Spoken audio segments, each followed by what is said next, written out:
Tere! Täna räägime Eurovisioonist. Eurovisioon on suur lauluvõistlus. Seal laulavad inimesed paljudest riikidest. Iga riik valib ühe laulja või ansambli. Laul peab olema uus ja ilus. Eurovisioon toimub igal aastal kevadel. Paljud inimesed vaatavad seda televiisorist.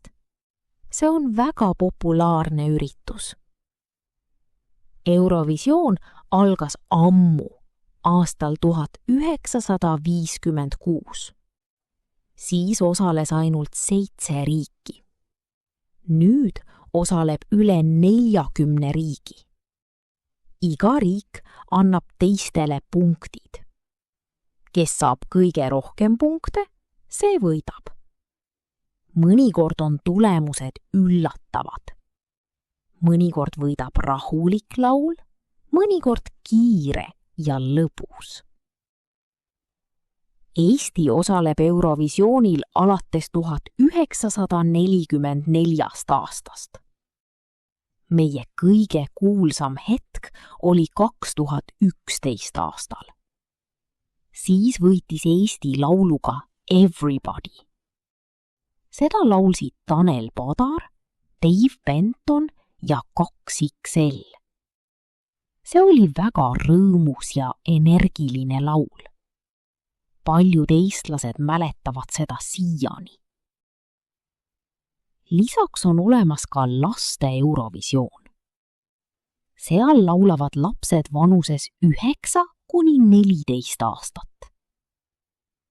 Laste Eurovisioon algas 2003. aastas. Eesti osales seal esimest korda 2023 aastal. Meie esindaja oli Arhanna Sandra Arbma. Tema laul oli Hoiame kokku. See rääkis sõprusest ja hoolimisest. Järgmisel aastal esines Annabel lauluga Tänavad.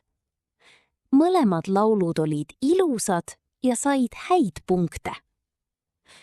Eurovisioon ja laste Eurovisioon on toredad üritused. Seal on palju muusikat, värve ja rõõmu. Inimesed laulavad, tantsivad ja naeratavad. Muusika ühendab inimesi ja teeb tuju heaks. Eurovisioon näitab, et iga riik ja iga laul on eriline.